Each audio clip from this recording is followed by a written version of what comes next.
And it's recording. Okay, 3, 2, 1.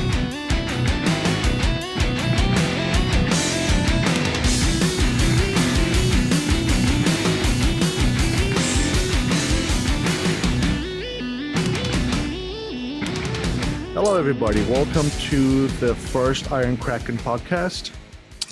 In this first episode, we have my buddy Basil joining us. He's an avid Seraphon player. He's been playing them for a long time. He has a really nice collection of sources. And so we're gonna go through Seraphon. He's gonna make 2 lists, and we're gonna talk tactics and have fun and analyze the army. All right. Okay, Basil. So welcome to the podcast. Thank you, man. Good to be here. Just a quick introduction. Just tell us who you are, what you do, how you got into the hobby, and what you like about it. Yeah, for sure, man. So I've been playing Warhammer in some shape or form since about 3rd edition, 40K. 3rd edition, 40K was the first edition. My brother and I started playing. It was one of those things where honestly we just kind of stumbled upon a Warhammer store in, I think it was the one in Manchester, Connecticut. Like when I was in like 5th grade or something, just kind of stumbled into it and, sort of just fell in love with the models and the kind of the diversity between the hobby aspect and the gaming aspect, and sort of went from there. There was a pretty good chunk of time sort of in that kind of like college and a high school phase where I didn't play all that much. Right. I think that's, so played it a ton and kind of painted a lot when I was much younger, and those models did not look good. And then kind of got back into it after I graduated college and really started, spending more time at the hobby store and stuff like that. I played both fantasy and 40K, Space Marines and 40K, and I've always played Lizardmen in fantasy. And then when it comes to Age of Sigmar, I actually did not play Age of Sigmar for a long time because I was one of those bitter old fantasy players who was just like me, actually. Yeah, I was a little bummed that they killed the fantasy world kind of that I had become so fond of.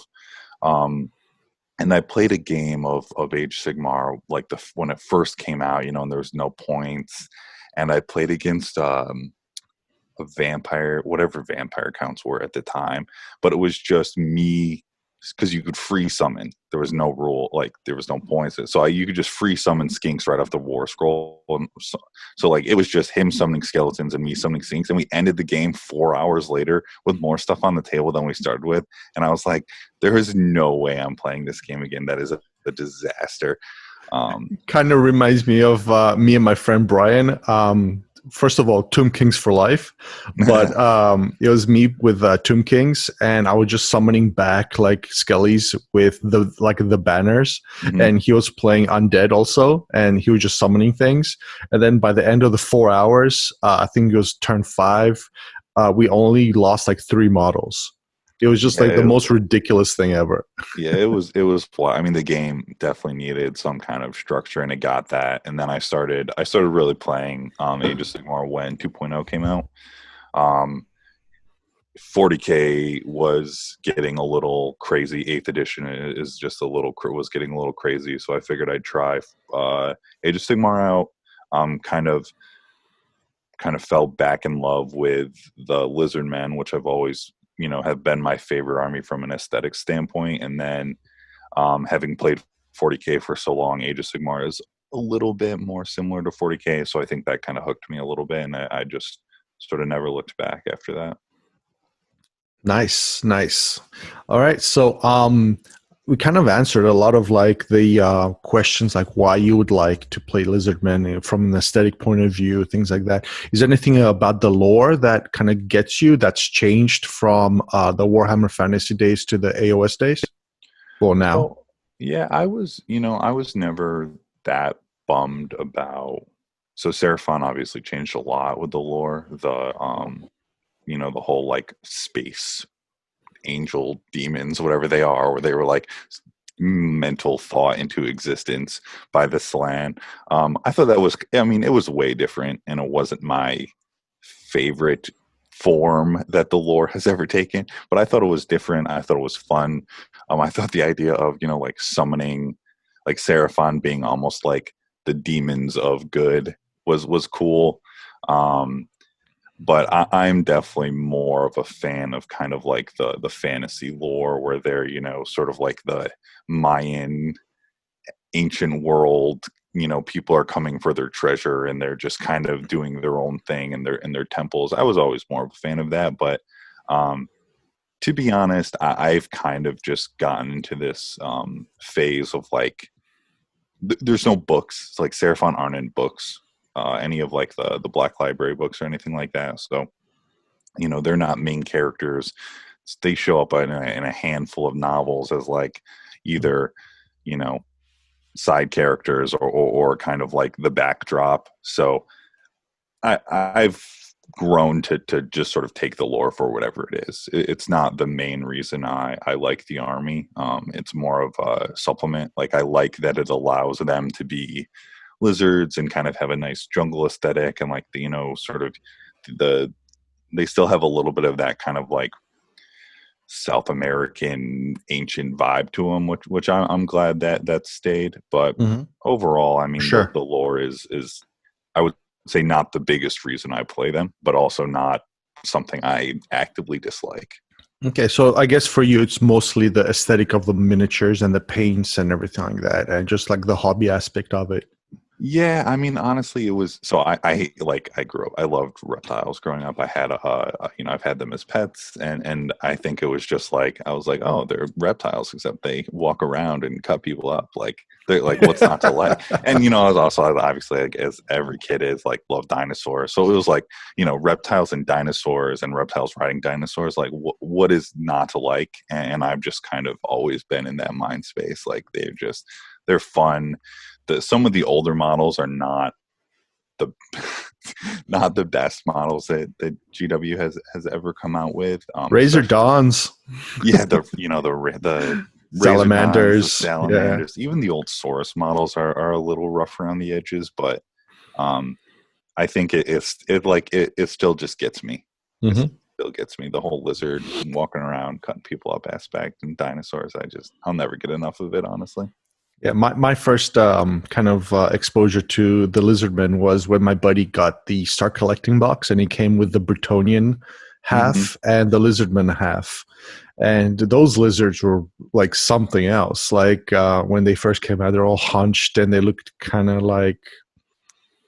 They're almost like monkey-esque. They're like, the broad exactly, and like the long necks that stick out. Yeah, the old Saurus and the Skig models are just atrocious. But yeah, exactly. But that's kind of when I thought it was like, oh wow, great. And then we had the plastic stegodon. I mean, the metal stegodons that weighed like a pound or something. You could like throw it at somebody and kill them. You know. Yeah, I always loved the old metal Slan, who's like, you know, he's like lounging on his chair. Oh, he looks so doofy, which is like, I feel like a lot of those old metal models have a little bit of doofiness to them. But I think even though Seraphon have a relatively old range, like, you know, the Saurus and the Skinks have been the same for over a decade, that it's still a nice looking army. That even though that, you know, Slan is still in fine cast, and you know, and the salamanders and the Razor Dons still having, you know, 30 pounds or whatever it is for one model and 3 skink handlers, which is insane. It still is a really nice looking army on the table, and people do some wild. I mean, it's just like the colors and the theme lets you do so much fun stuff from a hobby perspective. I haven't really done a crazy amount of like conversion work and stuff like that on my stuff, just because I kind of like it as is for whatever reason. I've spent a lot of more converting on like my 40K stuff. Just the Lizardman feels so unique already. Like I've never really felt the need to add a whole lot, but people definitely do some wild stuff with it. Actually, that's a great segue into my next question about your Razor Dawns or your Salamanders and what you used in lieu of the models. and tell us a little bit about that, because you've been posting them on social media, on our chats and stuff, and they look pretty good. Definitely, yeah. Actually, so and this is, I think, something that anyone who follows Seraphon somewhat regularly will be like, ah, yeah, those. The corn flesh hounds are like great substitutions for um, salamanders or razordons. Honestly, just depending on kind of how you green stuff them just a little bit. I have one right here that I can.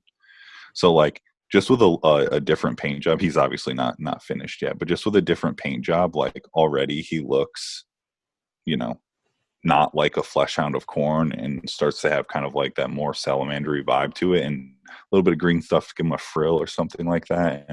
Yeah, give And him it some like patterns on its back, kind of some lizard or like reptilian patterns with different like fluorescent greens or something, and all of a sudden like the flesh hound details hide and it just looks like a lizard now. definitely. And I know a lot of people too, sometimes they do head swaps. They use the cold ones from the Cold One Knights, which, gives them a little bit more of that reptilian vibe. And I mean, the best part is 5 of them come in a box. So for the price of uh, basically 1.5 regular salamanders, you get 5, which is nice. And that, everyone has so many skinks that you can just make.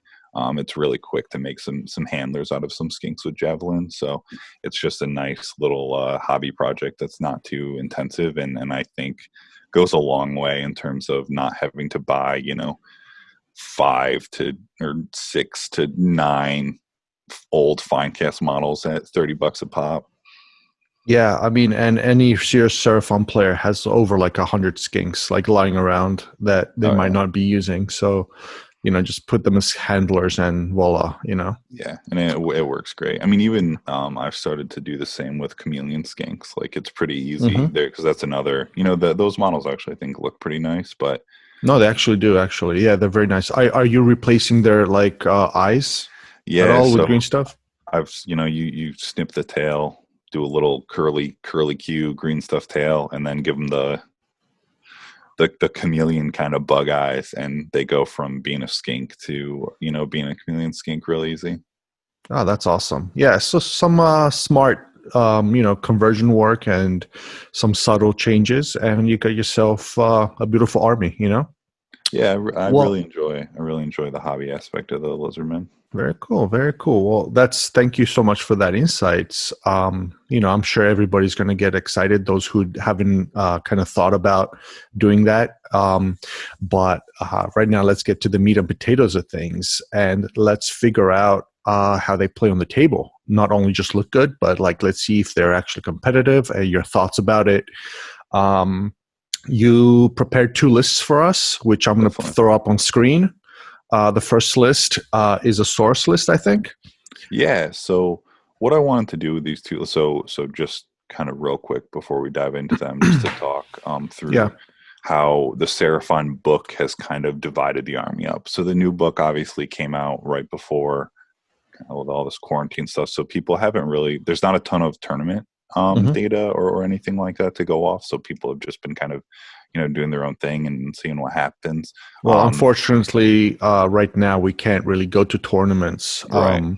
Just as a very quick side note, we've been actually playing online a lot on different platforms, and Basil has been testing out several lists.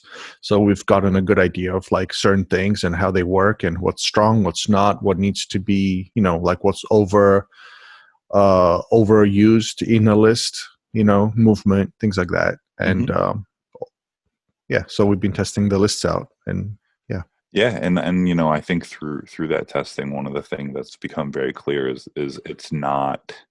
The old book was pretty restrictive in terms of what was good and what was not. I mean, a lot of stuff was cool, but when it came to kind of stuff that was competitive, there was a pretty small, sort of narrow window of the war scrolls that you could really bring and uh, do well on like a competitive footing. And I think the new book has a lot more legs. It's a lot harder to see that, you know, oh, this build is clearly the best build. Everyone's going to use that. I think there's a lot of versatility, which is really cool. Um, I think some stuff is a lot more obviously good. So salamanders is something that, if people who have been following Seraphon know that salamanders have become sort of the king of the hunting pack throne, with the Razordons being good. In the last book, salamanders have kind of come and dethroned them, and then Croak has really sort of come into his own as a powerhouse. Like seriously, I've got like PTSD from Croak and the magic phase. That thing is just ridiculous. The amount of sniping and character assassination that he can like pull out. I mean, we'll go through it later, but it's just amazing. Yeah, he can kind of carry the magic phase on his own. It feels almost Nagash-esque in that sense, where he's just 4 casts, 5 on a Balewind, pretty easy to get him at +3. He's just he's really doing kind of whatever he wants. But to talk about the lists, I did we have 2. One is from the Coalesced side of things. One is from the Starborn side of things. So the Seraphon Army book is divided into kind of, when you make a list, you pick whether you want to be Starborn or Coalesced. There's some allegiance abilities attached to either one. We'll start with the Saurus list, which is in that Coalesced space. Mm-hmm. So Coalesced are they're not the demons from remembered into being from the Slan. These guys are, they came to the mortal realms at some point via that sort of way, but they've kind of become more feral and more natural. So it's almost like the lizardmen of old is this sort of Coalesced faction. But the big kind of important allegiance abilities that Coalesced have is the extra jaw attack. And they've done a really nice job in the new book of just kind of cleaning up a lot of language in terms of like what qualifies as a jaw attack and which doesn't. So there was some weirdness with the last book where like Ripper Dactyl's attacks was like a beak attack, but it didn't count as a jaw attack because it doesn't have jaw in the name. So they've done a nice job kind of cleaning up a lot of that language. So Coalesced armies, everyone gets an extra jaw attack, and then they have this nice rule called Scaly Scan, which reduces incoming damage by 1. So if you take 2 damage from an attack, you take 1 damage. It doesn't affect mortal wounds, but it's really nice to kind of cut the damage down that things like Fire Slayer axes are doing, or Daughters of Cain, the snakes with the 2 damage attacks, anything like that is really kind of chopping through your units with 2 damage attacks. This does a nice number on reducing that damage. They have a couple other things, a couple other allegiance abilities that come into play, but those are kind of the 2 main reasons you'd play Coalesced. Would you say that that type of damage reduction makes up for the lack of 2 wounds, but the 32mm bases, or not really? So that's a great question. I would say probably not really. It helps. So if you look at a squad of 10 Saurus warriors, it's 90 points. You have 10 wounds. So, 9 points a wound is kind of like right on the cusp of efficient. For like a battle line unit, 4-up save is pretty standard nowadays for like a decently fighty that's not a throwaway battle line unit. And the nice thing about Saurus Warriors is this is kind of what this list is all about, is it really starts to, as you stack the buffs on them, they start to do a surprising amount of damage. So they get the extra jaw attack from Coalesced.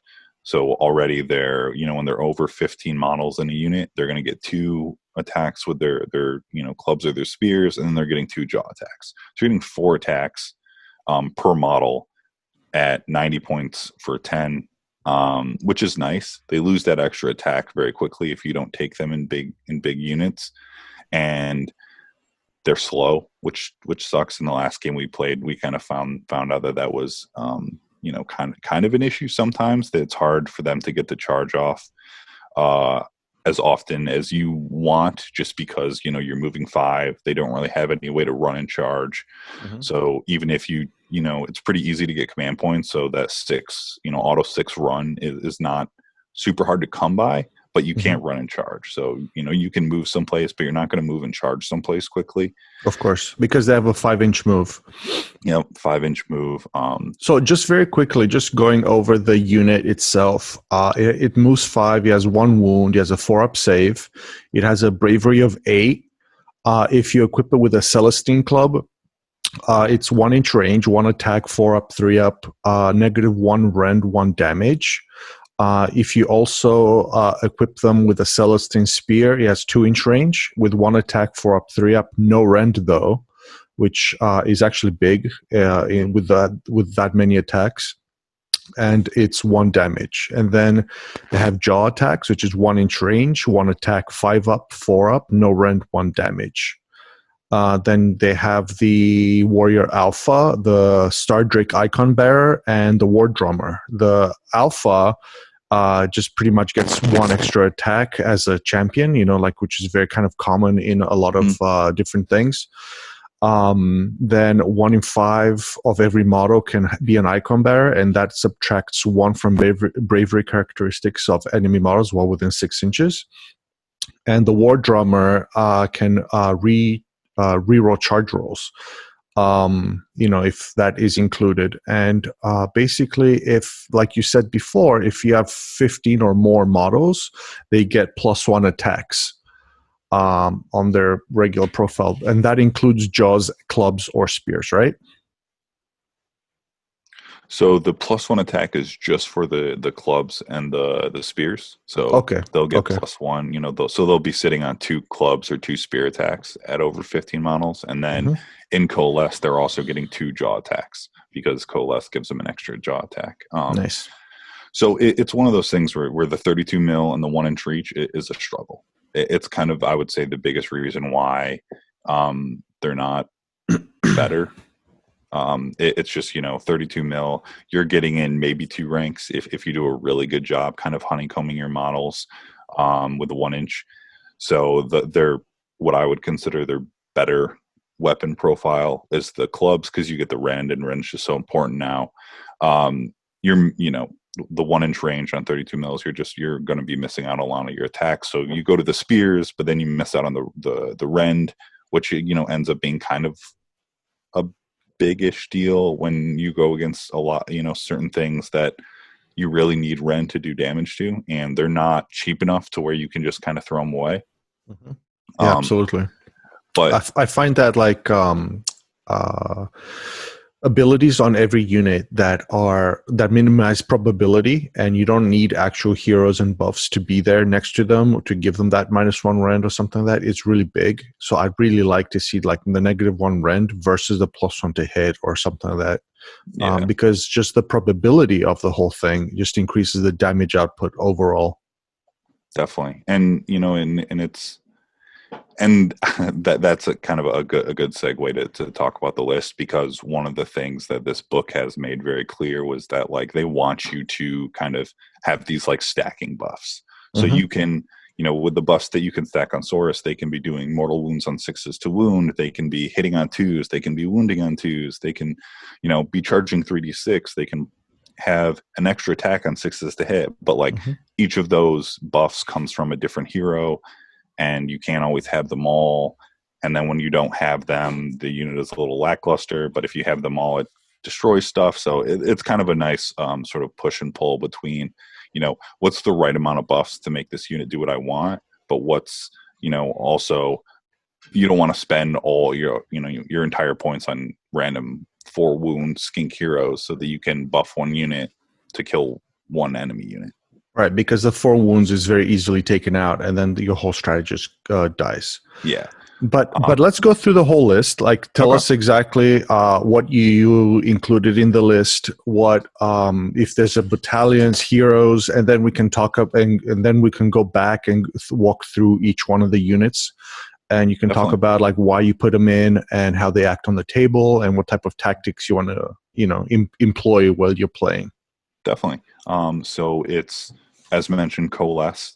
Coalesce can be Thunder Lizard or Kotal's Claw. Because this is source based, wanted to go with Kotal's Claw. Thunder Lizard is obviously was highlighted in the Warhammer community page and is more of kind of that monster Stegodon, Bastillodon kind of build.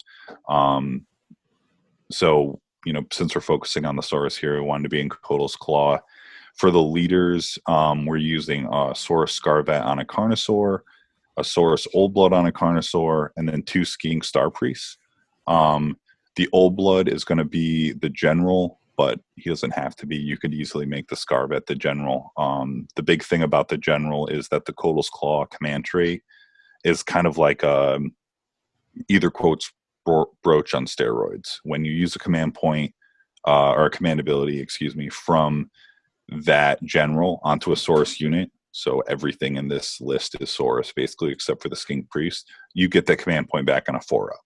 So when you combine that's called Dominant Predator. Yep, that's Dominant Predator. So when you combine that with the Ether Quartz brooch that we have on a Skink Star Priest here, because we're getting an extra artifact because we do have the Sunclaw Temple Host Battalion, that means every time you spend a command point on one of your Saurus units, you're getting a command point back on a 4-up and then also on a 5-up. So it really does kind of create this rolling command point effect where you're kind of you're spending and you're generating them back, and then you sort of just like feed off that more because they really do need command points to work. And that is because the Scarvet on the Carnosaur, his command ability lets your Saurus units do an extra attack on 6s.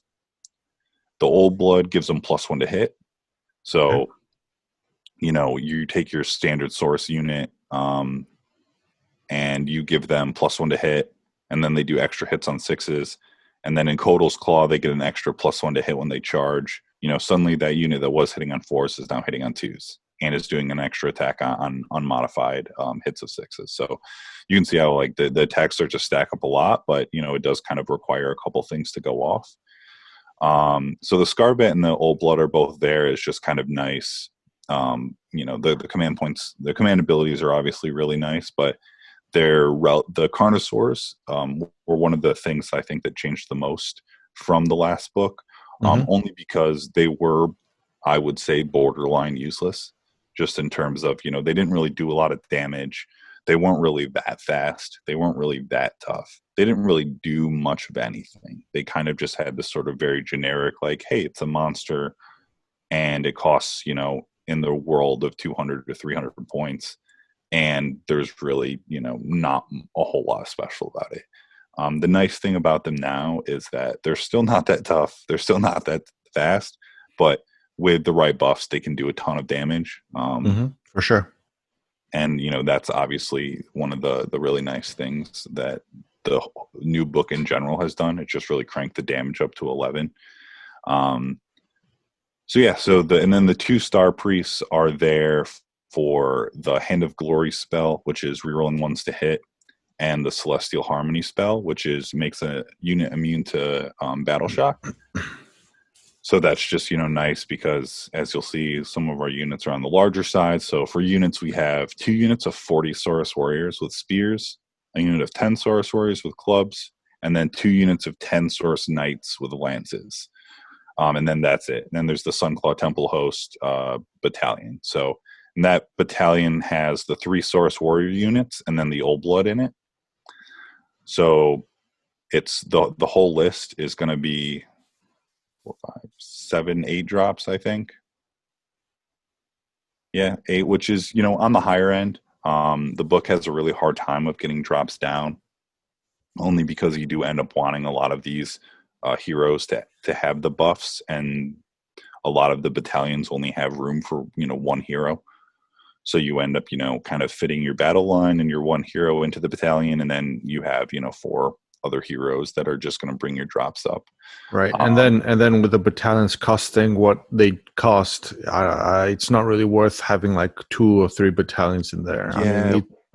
I didn't think no army is worth having so many battalions, but you have like low prerequisites for the battalion, I think. So that's why, like, you need like that 3 or 4 like leaders in there.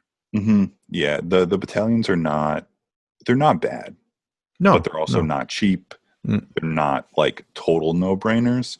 So it's not something where you're just like, oh, I'm going to shove everything into a battalion, and why not take a second? Because it's all just benefits from there. It's probably, you might take 1 just to kind of have some of your battle line units in the battalion with, 1 hero you want, and then, you're going to fill out the rest with other heroes, a unit here and there, and you're going to end up in that kind of probably 5 to 8 space regardless.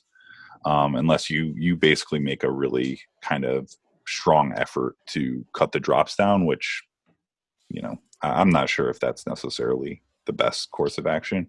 Um, but we have the two star priests in here, which have probably the best buff in the book, which is it's just an ability, a unit wholly within 12 inches.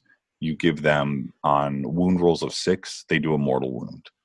So this is kind of what helps you get around the lack of the rend on the spears, because we have our two 40-man units with spears, just because you really, with those units, you're going to want to maximize number of attacks to help get those mortal wounds off. So you have a star priest for each of the 40 blocks, can kind of usher them up the table a little bit, making sure that they have their mortal wound buff on them, so that when they do get into combat, even if they don't get the charge off, you still have, a decent chance at some good damage with, you're going to get somewhere in the realm of, 20, unless you take a ton of damage first, but you're probably going to get 20 attacks off.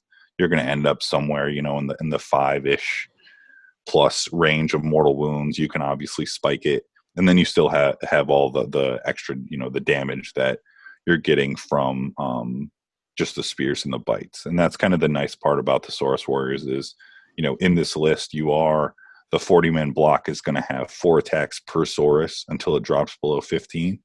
And when you're kind of just fishing for 6s to wounds for that mortal wound effect, it doesn't matter that the attacks are not the best in the world. It matters that you have a lot of them. And that's kind of the same theory for the Saurus Knights is in Coalesce, they're looking at 7 attacks per model. So unit of 10 is, pushing out 70 attacks. And if you're fishing for mortal wounds, it's just really nice efficiency there. I can kind of relate with my Sisters of the Watch a little bit, it's very similar.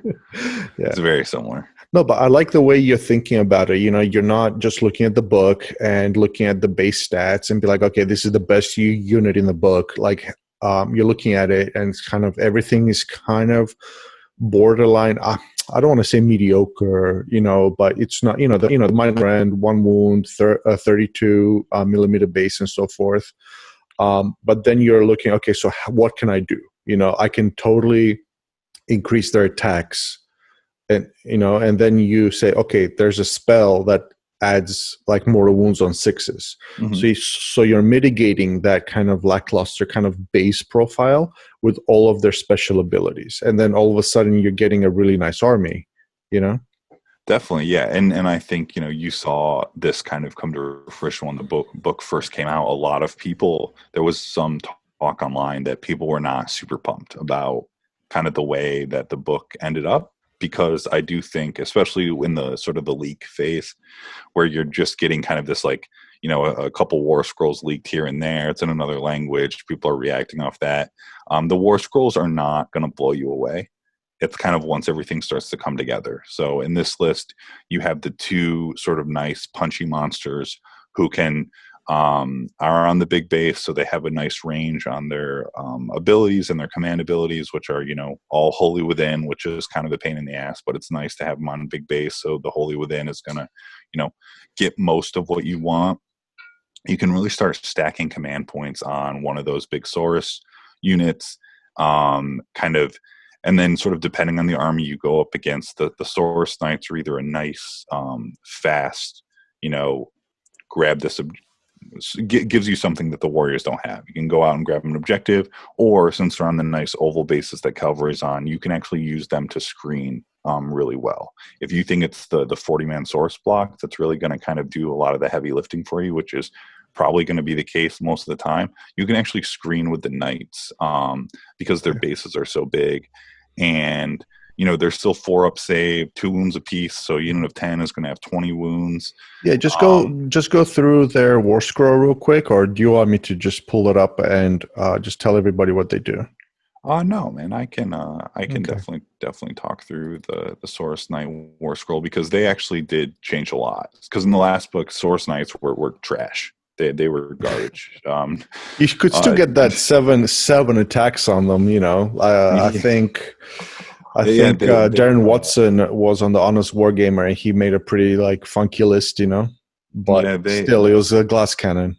Yeah, and they only had the 5-up save. They always used to reduce, ignore -1 rend, but if anything was at -2, it's just going right through. And they were just a little bit of that kind of Seraphon problem of like they weren't tough enough, they didn't hit hard enough, and you just relied on kind of summoning to carry the day. But now they actually, if you get them into something, they're going to do some damage. So they move 8 inches, which is a little on the slow side for cavalry, but it's fast for Saurus, Mm-hmm. is how I would put it.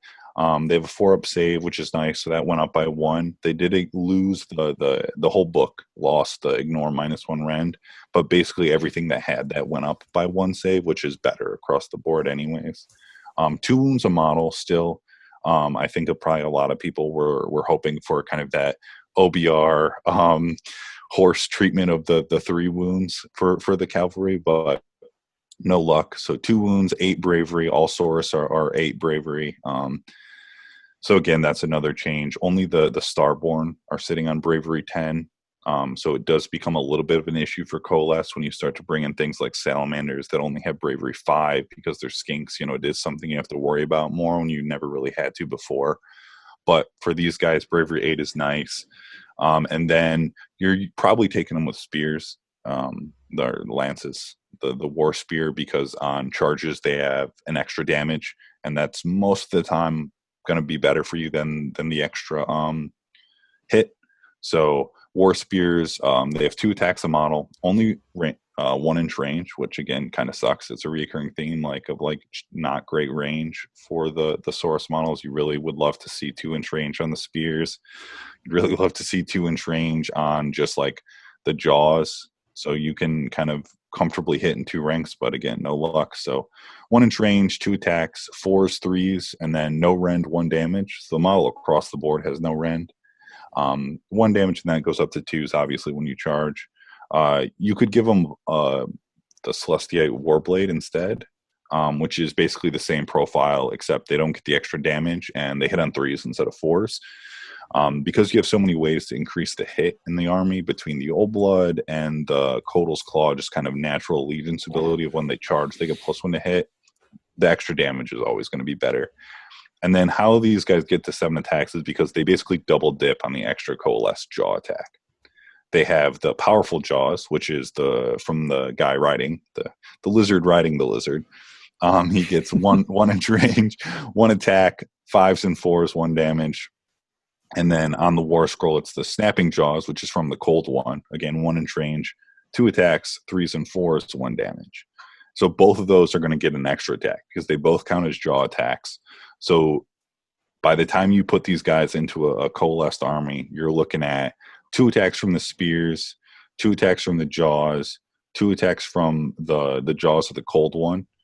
And it's just, really, really nice when you kind of have that many attacks, and you're basically just sort of fishing for those 6s. And even if you've used your Star Priest ability on the block of 40, with 70 attacks from a unit of 10, you're easily gonna cut down, even without rend, some nice screening units, or if you get them into the side and kind of up a flank, it's something that people can't just totally ignore, which is kind of the problem they've had before, is where you would basically be able to kind of just flat out ignore them. Right. Right.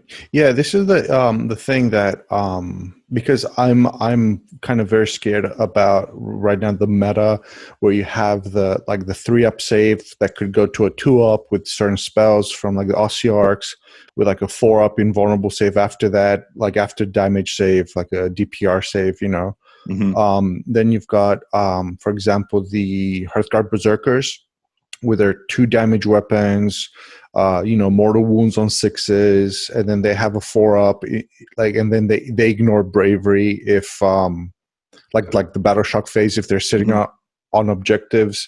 Luckily, they've gone down to 20-man units instead of 30s like before, but you still have that issue. So using the Sauruses on the screening units, if you have any, or your opponent has any.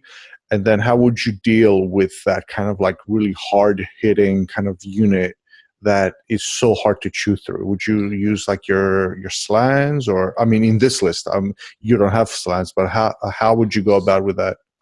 Definitely, yeah. So in this list, you're gonna struggle a little bit more with the Fire Slayers of the world than with kind of like the OBRs of the world, and that's because this list relies, excuse me, so much on the Star Priest ability, the mortal wounds, to kind of really chew through some of that harder stuff. The mortal wounds is going to do a number on kind of those OBR, those 10 to 20 Mortar Guard units. The Harvester is obviously going to be a problem. There's not a whole lot in this list that has that kind of like snipe potential. I know in the games we played, I've relied a lot on Croak and, some of the stronger shooting units in the book to kind of have that. But I just really wanted to kind of take this Saurus sort of example to an extreme. It's probably not, this list is probably, if you were going to go to a tournament, you wouldn't go 5-0. This is not a tournament winning list, but this is a list that is strong, that you probably was borderline unplayable in the last book, I would say. And it has gotten, to the point where you can compete. You can definitely take this to a tournament and not get laughed off the table. You are going to have some harder matchups, especially against those tougher armies, those more top-end armies. So Fire Slayers with the 4-up in DPR, that's going to be a problem. At that point, you're kind of hoping just sort of like weight of attacks. And the fact that they are one of the few armies that's actually slower than Saurus, so you're hoping to get the charge off, to do a good, with the 40-man block, to do a decent amount of like upfront damage, to where when they're swinging back, they're not just kind of cleaving through a unit after unit after unit. And the nice thing too is that the 40-man block, at least, you're going to, assuming you have the command points to kind of keep them sticking around through the battle shock phase, they're going to hold objectives. There's 40 units on 32s. One of the few nice things about being on 32s with a 40-man unit is they just take up a ton of ground. So you can really have them sitting on an objective, and they're kind of not letting even a unit of Fire Slayers kind of within range to start to compete and take the objective away from you until they've really whittled you down pretty far. And then, here's another 40 unit. Here's the unit of right. So you're using them to attack in different waves and different, Yep. Different, one after the other. Is there any type of movement buffs that you can give them? So for example, you can run one unit out, like smash into them, attack, do the mortal wounds, get hit, hopefully survive, run out, let another unit come in. Is there some sort of mechanic that does that for you?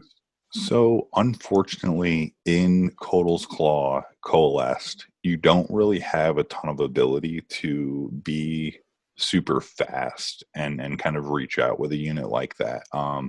Skink Priests can allow on a 3-up a Skink unit to run and charge. And then obviously in Starborn, you still have the teleport. So you can throw, if you were Starborn, you could throw a unit forward, and if you had cogs out and kind of the +1 run from the Sacred Asterism, you're looking at a 6-inch charge after that, which is really nice, obviously. But in Coalesced, in Kotal's Claw, and this list, you're basically running up the board. There's not a whole lot of like crazy sort of movement shenanigans you can do. Outside of, you are going to get, hopefully, kind of be able to recycle command points pretty regularly. So the auto 6 run is going to be a huge help just in kind of getting stuff out there and start to grab objectives and really start to kind of control the board with your big blocks. Nice. And that's with the 4-up, 5-up, command point regeneration that we just talked about. Yeah. Nice. Yep. So you're going to get, you're going to be able to kind of be a lot more liberal in your command point use than you might with a different army, even though you only start with 2. You don't have the slan for the extra generation. The Star Priests are going to be generating 1 each on a 5-up, which is, nice, not horrible. But then, so you're starting with 2, you're maybe getting 1 more from a Star Priest. And then every time you spend a command point, you're hopefully getting 1. If you get 2 more, it really sort of creates this sort of chain effect where, like, if you you spike and you get 2 back on the first one, then you can be a lot more sort of I don't want to say reckless, but liberal with how you use your command points throughout the rest of the phase. And so that definitely helps. Definitely helps. But it is something that, the list really wants to have board control. It really wants to kind of make you fight it, and then sort of use its buffs to make sure that you're not getting that even if you are trading well, the trade is still kind of going a little bit in the source player's favor, where, because you have, at the end of the day, you're looking at, 90 wounds just in the Saurus, another 40 between the knights, and then another, 24 on the Carnosaurs. So it's a relatively high wound, 162 wound army, which is a lot, especially when you start to look at, you're ignoring multiple damage. So you're reducing damage by 1. So even if something would come in and, do 27 damage across a bunch of attacks, you're chipping the damage down with Scaly Skin a little bit. It only helps so much, and you do have to kind of keep an eye on Battle Shock, just because, even if you only lose 18 instead of 27 Saurus Warriors, like, you still got to take that test, and you don't want to lose another, 10 in Battle Shock. Right, and that's where command points come in handy also, because you can start spamming kind of like ignore bravery kind of buffs from your heroes and stuff like that. Definitely. And just real quickly, I'll touch on, I know we talked about having the Sunclaw Temple Host in here. That's not just to kind of reduce drops. That does give all the Saurus Warriors a rend on their jaw attacks, which is nice. So yeah, you have, definitely. do have that extra rend on the jaw attacks. This specific list, because it's leaning on those larger blocks and the Star Priest ability to do a lot of the damage, it's not as important. But, a lot of people are running just like 3 blocks of 20 with clubs that have the extra rend. So then you're looking at, one squad is going to die or is going to get reduced before, it makes the charge. But 1 or 2 are going to make the charge and, hopefully be pretty full life. And then you're going to, still have the 4 attacks per model. There's a rend on all 4 of your attacks. It does start to become very kind of a lot more damaging, I think, than people are used to seeing Saurus. They really were a little bit of a wet noodle in the last book. Yeah, honestly. Well, I really like the way you think about it, because you don't take the army for its face value, but you look at like secondary and tertiary abilities. Like I said before, I kind of mentioned it, to really kind of bring them to a new level of like lethality, as it were. So we kind of spoke about. I mean, are you like? Do you want to mention anything else? I think the only thing about this list that I would mention is that, like, if you did want to make it better, I think, an easy way to make it better would be to include Croak somehow. Right. Well, that's where I was going. I was gonna see, like, well, first of all, like, where does this list really excel? Like, can you name like a few armies that this like list might excel at, or kind of some sort of like objective maps that or deployment maps that you see this army really excel, like kind of maybe holding ground, or maybe versing somebody that isn't super tough? Like, what would you say that this list works best against? So I think, it's a good question. The list has a lot of bodies. So any kind of like high objective count map is going to work a little bit in your favor, just because you can cover so much space between your 2 40 blocks, and then you have your 2 units of knights and your 2 Carnosaurs to kind of give you a little bit of reach, a little bit of speed. So that's gonna really help on kind of Better Part of Valor, or any map like that, Scorched Earth, where there's 8 objectives or 6 objectives on the field, and you need to really kind of cover a lot of ground, and you kind of need to hold a lot of ground at the same time. And then against specific like armies, it's hard to say. I think it's hard to say, because it depends. Because it's coalesced, it's going to excel against armies that rely on doing kind of like low number of high damage attacks, just because it'll really cut that down. So like any kind of like foot ogre army which I know isn't the most kind of competitive list in the world, but like it'll really reduce the damage. Just your gluttons and your iron guts. It's going to really cut the damage that those units are doing a lot, and they're not particularly tough. They're relying on the damage and the high wounds to really kind of carry the day, and Saurus, with just the sheer volume of attacks and just the sheer volume of wounds that you're going to have to cut through. Right, and then they also have that -1, to Yeah. damage, and yeah. So it does kind of start to mitigate that a little bit. Things that's going to struggle against is anything that's going to very, very easily just start to pick out your characters. So we've talked a lot about, it's not the toughest army in the world. It's not Fire Slayers. It's not OBR. Star Priests don't have, they're the kind of the pinnacle of high risk, high reward, just because you get so much value from the buffs and the spells that they can cast, but that they have almost nothing in terms of defense. Just 5 up or 6 up save, I think, and then 4 or 5 wounds, if that. So they're sitting on 5 wounds and a 5 up save. A Star Priest is, which is just asking to get picked off by an OBR catapult, or basically anything that can touch them is gonna kill them without much problem. So you really need to do a good job of making sure that you're using your bodies to push the board out. That you want to give your characters the space and kind of the safety net that they'll need to function, because as soon as you start to lose those Star Priests, you need to be kind of in a advantageous position already, because the Saurus warrior squads are going to, they're big battle line units at that point. They're not getting a lot of the buffs that are really kind of taking them to that next level.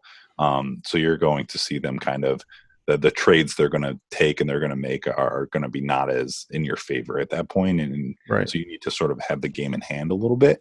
So what you're doing, you're mitigating your characters getting targeted by creating threat ranges that the opponent has to answer, versus him not worrying about certain units either burning objectives or taking objectives or doing those mortal wounds, and then targeting your characters instead.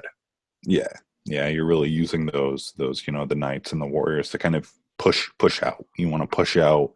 It's an army that really kind of doesn't want to just sit there and take punches, because it doesn't have that Fire Slayer ability to move out on objectives and be like, hey, I'm going to sit here for 5 turns and you're going to try to take me off, and you're probably not going to succeed. It just doesn't have that ability to sit there and take that damage over the course of an entire game. It really needs to utilize, not necessarily like, it's not an Alpha Strike army.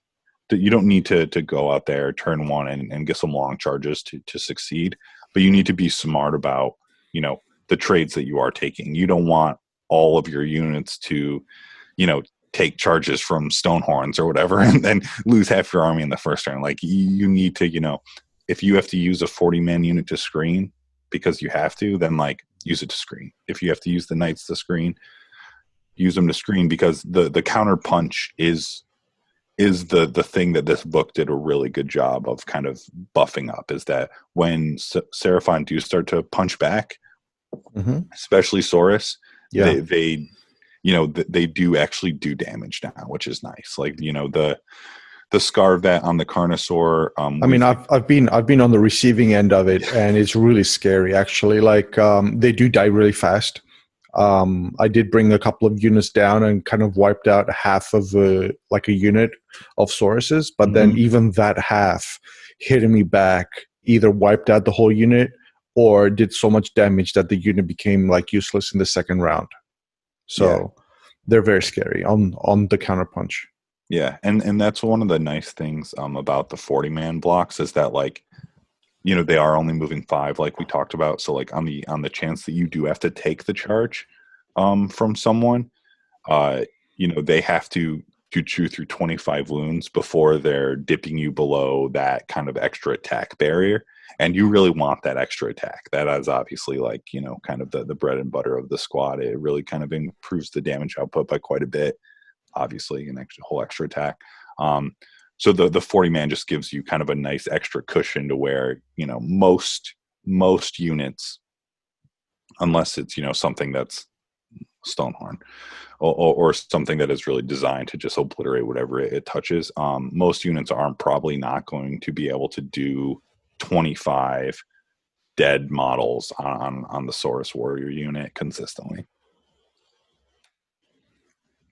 Right. So, okay. So now that we kind of looked at that list and kind of analyzed it a little bit, its strengths, its weaknesses, you want to take a little break, and then we'll be right back to talk about the second list.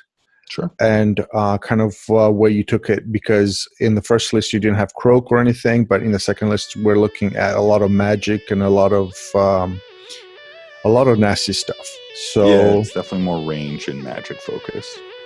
Nice. Okay, so we'll take a little break, grab a drink, do whatever you guys need to do, and we'll see you on the flip side.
All right, folks, welcome back. Hope you had a good kind of like intermission there.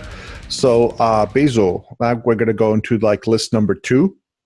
It is a Croak list with a lot of magic and a lot of endless spells. So, take it away, buddy.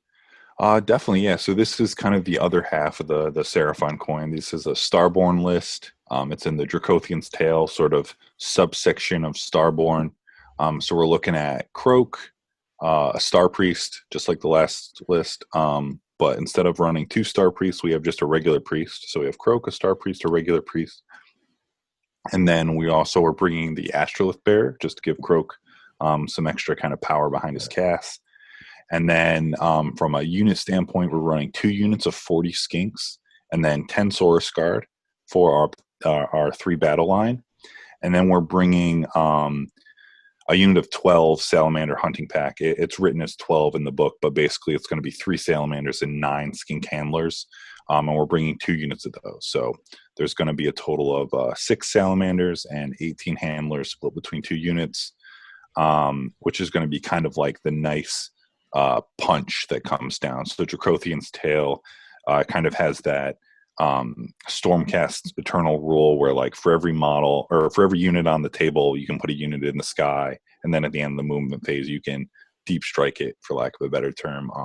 And it just has to be within kind of range of your slan, and then more than 9 inches from an enemy unit. So Starborn have the benefit of kind of the classic Seraphon advantages from the last book, which is the teleporting and the summoning. So Starborn is the only kind of half of the Seraphon book that gets access to those 2 things, which is a little bit of a drag. And I think you'll as the sort of Seraphon meta, if you want to call it that, shakes out, I do think this style of list at least is going to probably be more popular, just because I think teleporting and summoning is such a, again, I don't want to call it a crutch, but it's like it is such a huge effect in kind of a competitive game where that instant redeploy, always keeping people conscious of, screening important units out. And then, just being able to kind of replenish either killed heroes, bringing that skink priest back for the extra +1 hit, or, bringing a unit of 10 skinks back by Croak to kind of sit on a back objective because you've had to move everything up. Like, that stuff is just so useful kind of when you get down to actually playing the game and kind of moving things in these more sort of competitive situations.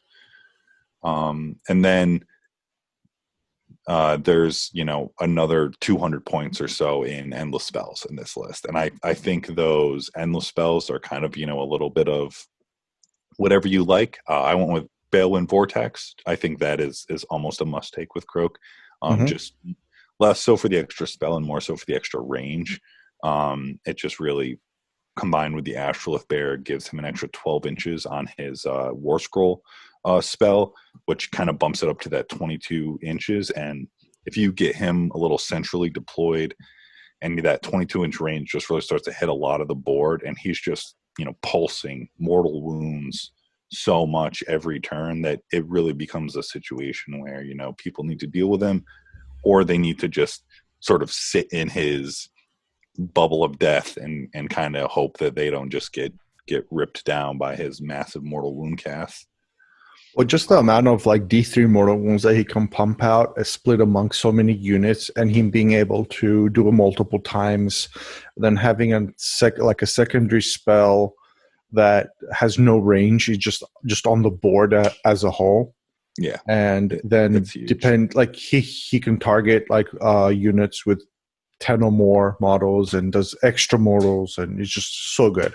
Yeah, he so basically he just base has 4 casts, which is already incredible. So when you get him on a Balewind, he obviously has 5 casts. That lets him cast his War Scroll spell 3 times, which you can, and it's basically just D3 mortal wounds to 3 units. There's some intricacies there, but essentially that's kind of what it shakes out to. The Slan spell that all Slans have access to on their War Scrolls is Comet's Call, which is, again, it's just D3 mortal wounds to D3 units. And there's no range on that, which is really makes it a really nice sniping spell. And then, you have access to the Slan lore with him. That was one kind of disappointment with the book, I would say, is that the Slan lore is not great.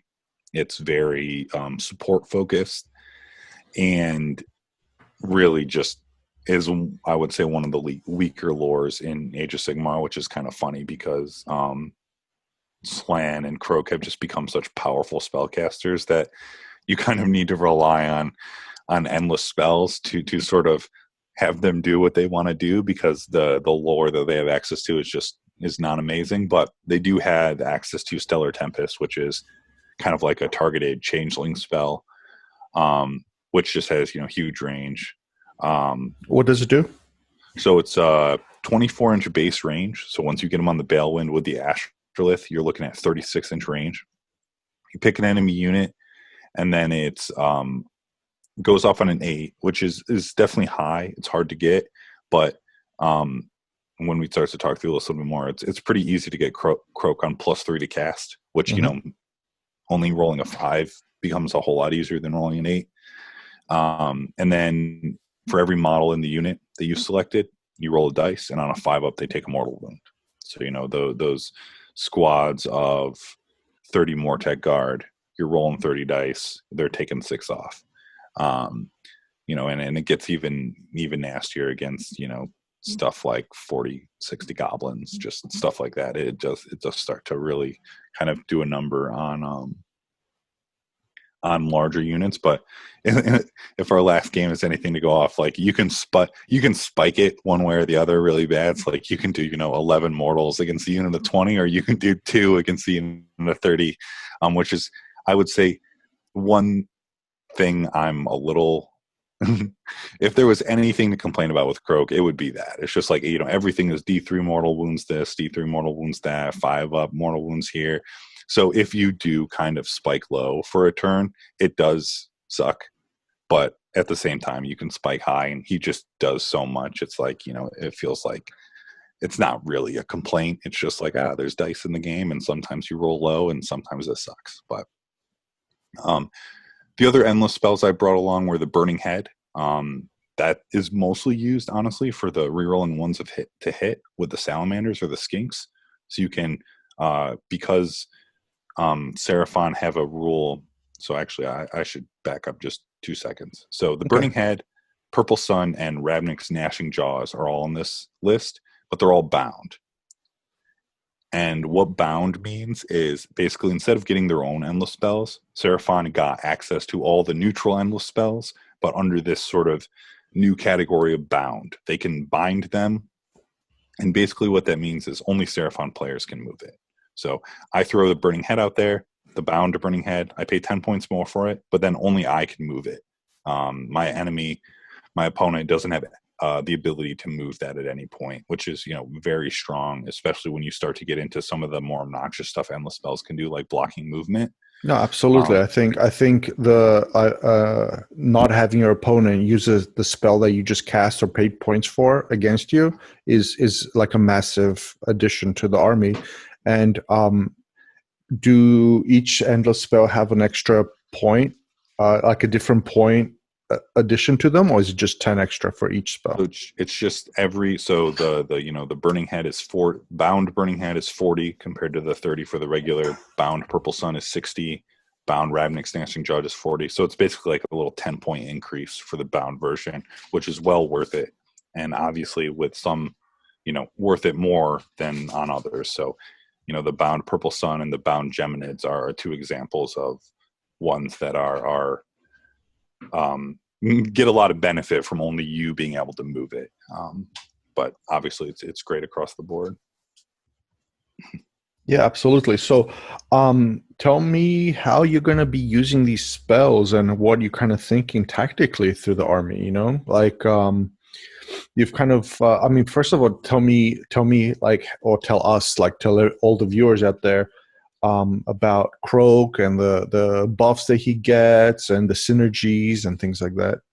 Yeah, definitely. So we talked a little bit about just like the Astrolith Bear and the Bell Vortex really kind of helping Croak sort of maximize his damage output, which is what you want from this unit, from this list. So Croak is on the expensive side, but he has a 4-up DPR after his 4-up regular save, and then the unit of 10 Saurus Guard is there basically to protect him. So he can bounce wounds to the Saurus Guard. So it's basically, an extra 20 wounds for Croak. So ideally, again, obviously it always depends on the list, depends on the battle plan. Ideally, you want to get Croak somewhat centrally deployed. Maybe not cast Balin on the first turn, maybe move him up a little bit. But the nice thing about Starborn is you do have the teleport that you can redeploy even when he's on the Balin. So you're probably, deploying him a little bit farther up than maybe you would think otherwise, because he is relatively safe between the Saurus Guard and his 4-up DPR. He is going to be relatively safe. So when you get him on the Balewind, he covers a lot of the board with his spell, and you really kind of make this sort of bubble of death that people are coming into. And then what you do is you have the Skinks. You throw between the Skink Priest and the Skink Star Priest, you get them +1 to hit, and then do the same, mortal wounds on 6s to wound on the 40 Skinks, and they're shooting twice when they're over 15 models. And then you teleport them forward. Again, depending on ranges, you might not have to teleport them forward. You might just be able to move them.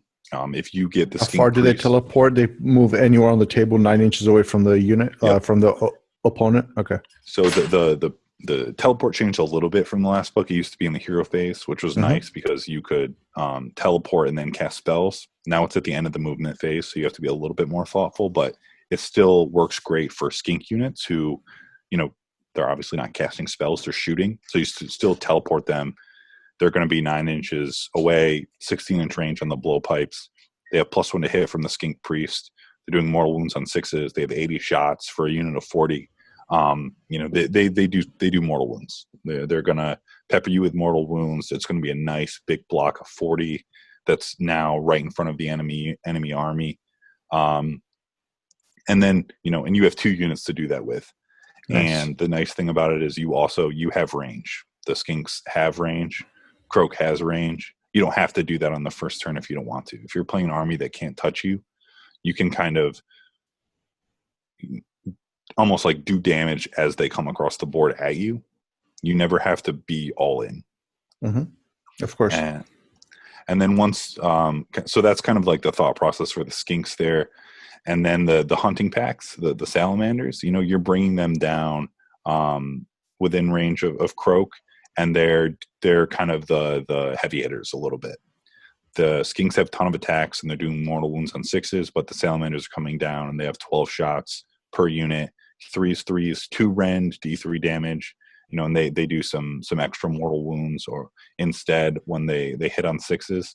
So, the 2 rend is huge, especially against, high armor stuff, maw crushers, stuff that is sitting on kind of, that 3-up or better save that you really need either mortal wounds or high rend to do damage to. And it's really the only source of high rend in the Seraphon book is these salamanders.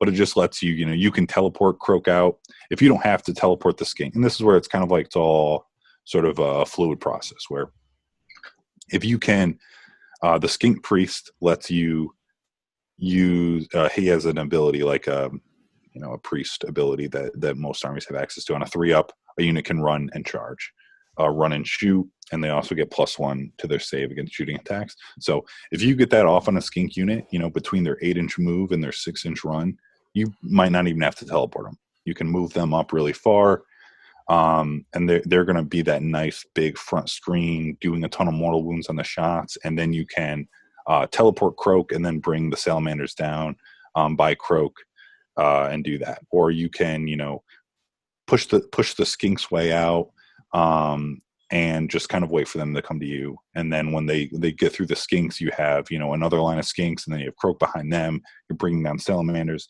It kind of creates these nice, sort of like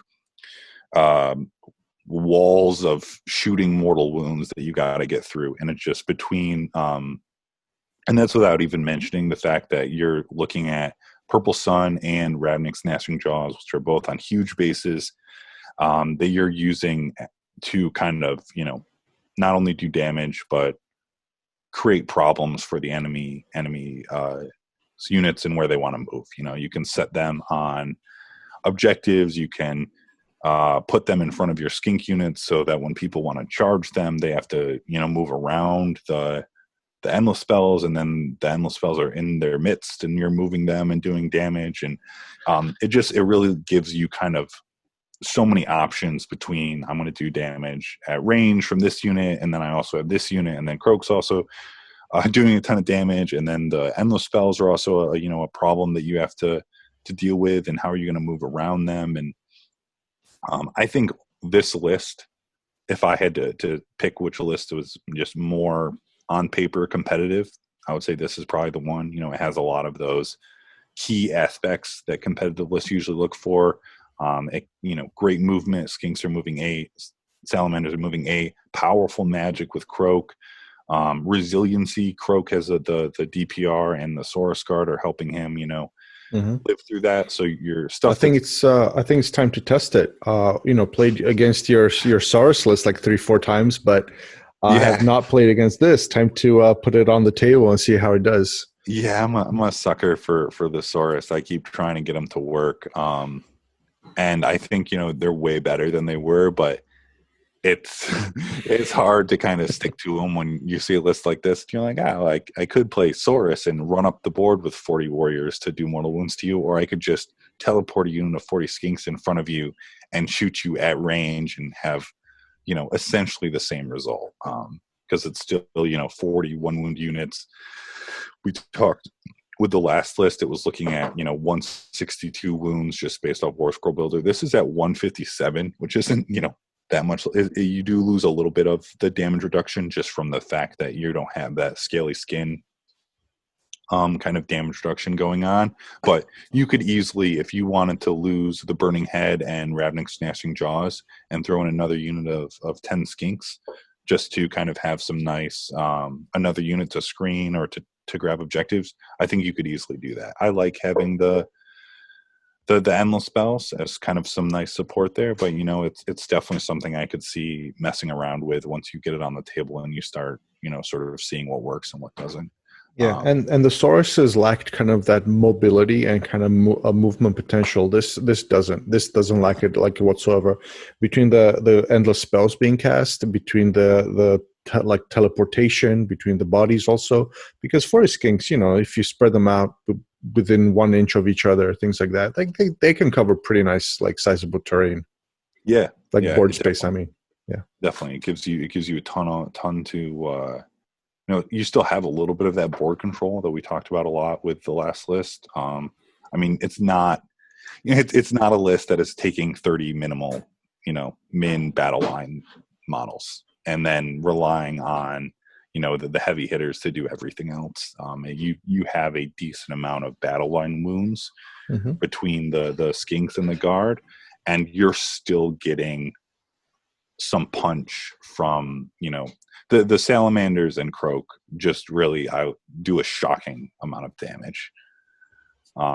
If no one has played, if you haven't played Seraphon yet, I would say those are the units to watch out for from a damage standpoint. Croak and salamanders will surprise you with how much damage they do. Every single one of our games, I've tried to kill Croak as fast as possible. First of all, I can't reach them because your sources get in the way. And my shooting, I play like a Living Cities army with sisters and all that, like Sisters of the Watch and all sorts of shenanigans. But I just can't reach them because, again, like you said before, you place them centrally. I'm guessing in this list you'd also place them centrally. Yeah, you usually want, I think, Croak to be relatively. You don't have to be. And the nice thing about Starborn is you can teleport him even when he's on the Balewind, so you have a lot more flexibility in where he is. But centrally, just to kind of have that, the 22-inch with the Balewind and Ashflith Bear of like, if you enter this area, I'm hitting you with 3d3 mortal wounds, probably guaranteed. And there's not a whole lot in the Age of Sigmar world that it's like, oh yes, please, do 3d3 mortal wounds to me. I don't worry about that at all. So it's nice. It's definitely nice. So, where drop stuff too is huge. Where would you see this list fitting in terms of either? I mean, it looks like a fun list. First of all, I would not mind seeing this at like a regular, local hobby shop. Playing against you. Like, I'd love to play against this personally. Again, I like to play against hard lists, like more competitively. But I don't see that this would like destroy a beginner, to a certain degree, like some other lists that I've seen. How would you rate this competitively, though? I think you could take this list to a tournament and do well with it. I think that there's, you could probably min-max it a little bit. Like, I imagine there's probably something to be said for losing the 40-man skink units and just taking more hunting packs, losing, maybe Jaws and maybe even Purple Sun, bringing the skink units down to either 20 or 10, really going min battle line and just having, 4 max units of salamanders. And if you're a really kind of talented player, you'll be able to make do with the limited bodies because you can always summon on a couple more if you need them. And you're going to make the most out of the fact that you can really kind of pinpoint those hunting packs a little bit more, and you're going to have more high damage, high rend shooting to really kind of take the nasty stuff off. And I think probably just a better player is going to not need the crutch of so many bodies, for lack of a better sort of description. But I think that I would start here and then go from there. I think that this list is competitive, more competitive than the other one. Is going to do a ton of damage. People are either going to constantly need to screen, whether it's from the salamanders or it's from the skinks, and you can't just screen 9 you got to screen deeper than that because they're not charging, they're shooting, right? You're dropping down a unit of 40 skinks and they're not, shooting 9 inches at the unit right in front of them. They have the range to potentially shoot something that's just behind your screen. So you have to kind of have these like layers of screens to make sure that your important stuff isn't getting picked off, even though you've screened it off. What's the blowpipes range? I think the blowpipes is 16 inches 16, on the blowpipes. And I would probably always go with blowpipes over the javelins just for that reason exactly. I don't think they changed the range of that from the previous edition. I think it was 16. The javelins are still 8, which is 8, yeah. The javelins, I know a lot of people have been liking javelins and doing kind of like the less of the teleport drop and more of the like, move up. You can shoot with javelins at 8, so you're still getting the 80 shots at 8 inches. And then they're also, then you charge in, and it's the same thing. You get, another 80 attacks on the charge that are still doing mortal wounds on 6s, and javelins do a little bit more in combat. So I think people have been liking that, but I think so. Maybe splitting because right now you have 80 skinks. Like, would you say maybe splitting the kind of battle rolls into like a teleporting skink unit with blowpipes, and then a kind of javelin unit that you just said like runs up, shoots, charges, attacks a second time? I think you could definitely do that. Personally, I like using the bolt spitters on both just to have the redundancy. If they have, if you're playing Demons of Zinch or something and they're going to outdrop you, so they're going first.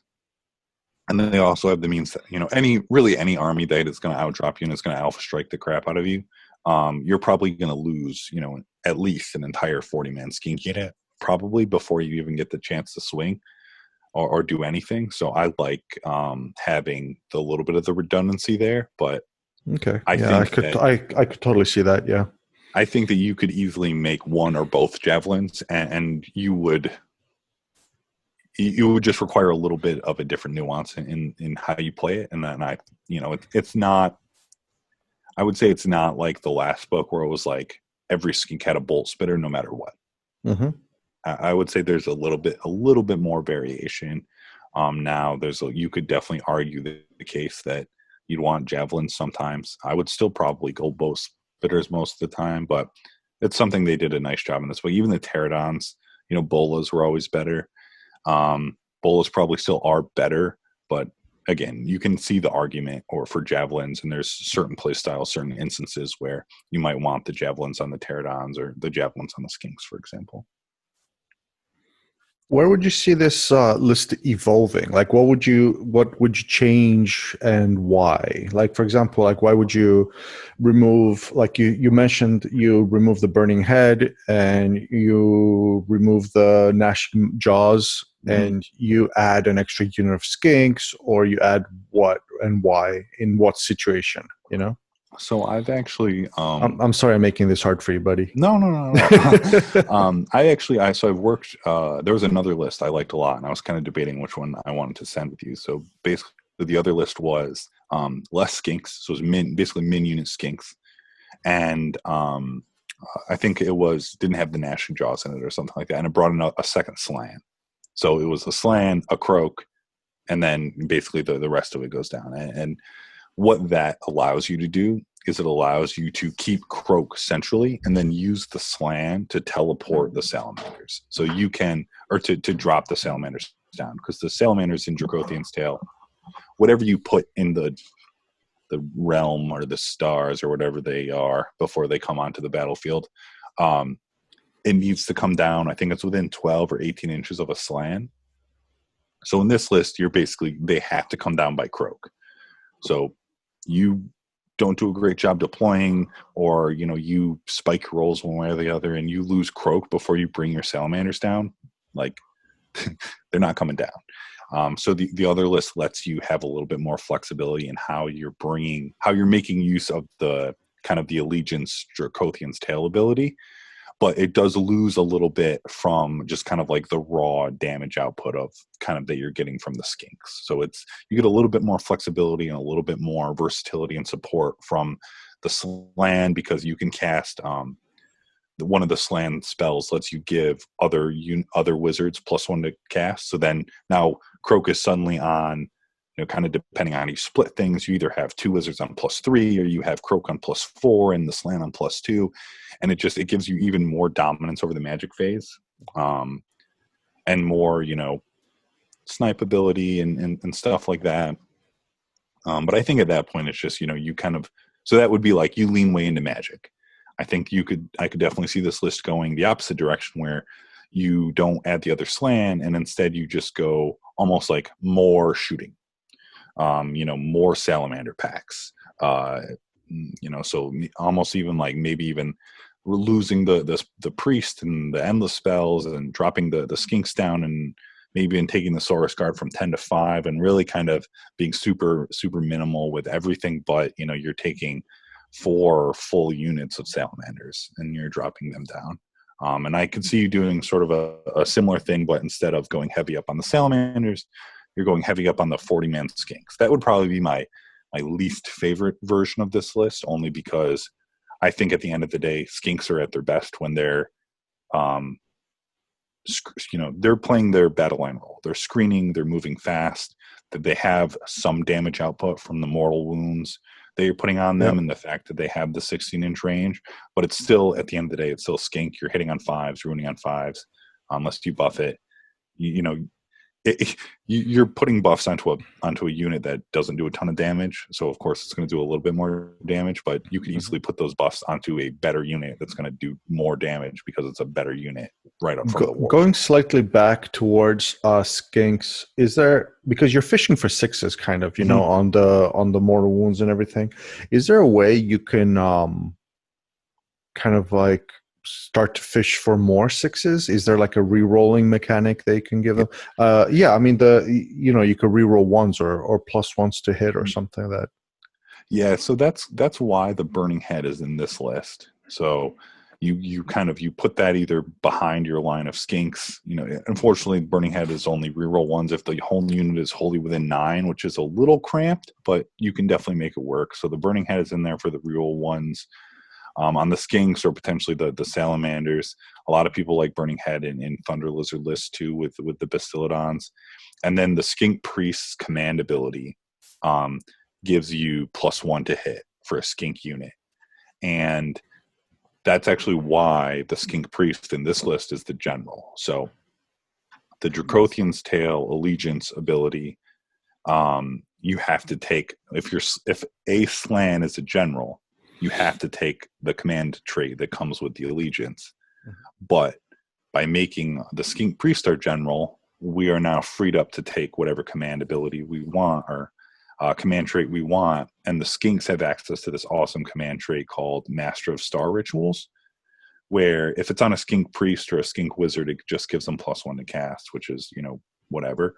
But if it's on a skink hero that doesn't have the ability to cast, it lets you use the Skink Priest command ability for free. So basically what that lets this Skink Priest do is for free, every hero phase, it can give a skink unit +1 to hit. So most of the time, that's going to be one of the 40-man skinks. There's also the chance that if, the salamanders have already come down and they haven't died and they're in range, you can use it on the salamander, so they're hitting on 2s, which is awesome. And it also lets you do it on both. So you can use, the free one on one skink unit, and then you can pay a command point to use it on another skink unit, et cetera, et cetera. So that is basically the way to give skinks a little bit of a nice bonus to how much they're shooting. You can give them +1 to hit, and then you can give them, re-rolling 1s.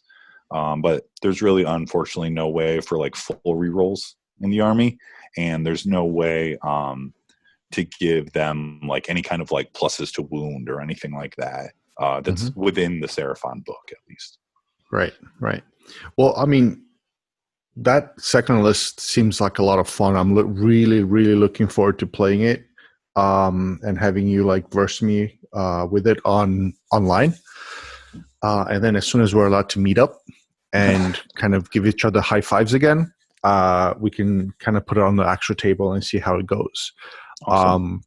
Well, I mean, thank you so much for kind of walking us through like your thoughts and lists and kind of like what you like about Seraphon tactically and hobby wise and everything. We're coming to the end of the show, but I want to end every show with several questions. And I have like three questions that I.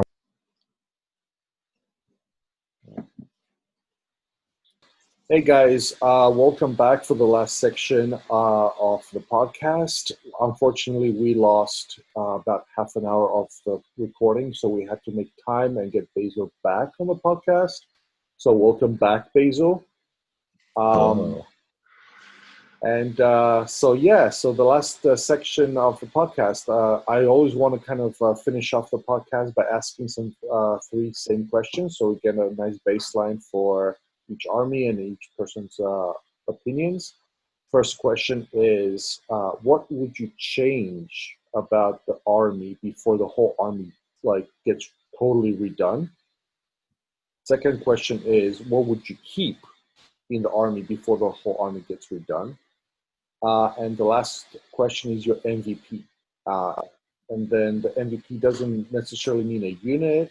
It could be a mechanic. It could be like the flavor of the army. It could be even a hobby or artifacts or battalion or whatever. So, yeah, Basil, take it away, man. Thank you. So I think the first one is, what would I change if the army was never going to change again? Like, what was one Exactly. thing I changed? Or yes, so if they were going to stay the same forever, what was one thing I change? Right. So since this is, a little bit of time has passed, I have gotten quite a few more games in. So I think that if I was going to change something, it would be giving the Saurus some way to either access to run and charge or another like inch of movement or something like that. I think they're good, but there's just like this little bit kind of that is sort of stopping them from being, I think, a more like staple piece of the army list that a lot of people are building. Yeah, they're um missing. They're missing their reach, right? I mean, they get the yeah sixes to on mortals. They're getting the -1 for rend. They're getting all those attacks, the jaws, and everything. But if you can't get to somebody, right? That's an issue right yeah there. so they're slow. So like, a lot of like, knights are obviously very strong, and they kind of play that Saurus warrior role right now, but just a little bit better because that extra 3 inches of movement really kind of starts to get you places a little bit faster, obviously, in a army that wants to. Saurus are only 4 up save, so they're a little glass cannony, so you do want to kind of make sure you get them into combat with some kind of quickness. They're not horrors. They're not going to just sort of like sit around for days and be able to take punches. So some way to mitigate that. I think faster, letting them run and charge, and then kind of a much more practical wish would be, like you mentioned, giving them 2-inch reach, because the 32s with the 1-inch reach with the clubs at least is a little unfortunate. Just because it's like, they get a discount bonus for being in a horde. So you want to take four, you kind of, want to take 40 of them. But then at the same time, like, even with spears, you're, 2-inch reach with 40 models. It's like, you're always leaving a lot of attacks on the table. So Yeah, I I, mean, I would, again, this is all speculation and stuff, but maybe in the future, based on the unit size, they can get a mechanic where they can pile in that 6 inches if they're in a maxed out unit of 40 or something. That kind of yeah, can compensate their that, that, would- that would definitely, I mean, that would be huge. Anything that's going to let them be a little bit more flexible from a movement kind of perspective. Mhm. I think is sort of what they're missing right now. But I do think they're still good, and they're still, definitely um, a place for them in lists. I think there's just, skinks have sort of an obvious role, and knights have an obvious role, and knights are kind of almost so similar to that role that Saurus play, that it would be nice to see them have, you know, kind of a little, just a little bit extra to sort of bring them in line and more into the conversation. Yeah, absolutely. I mean, they're almost there, you know, like Hmm. they're really really good. They serve a lot of purposes. They have the bodies to take over objectives. They do. I mean, you know, their rend ignoring abilities are great.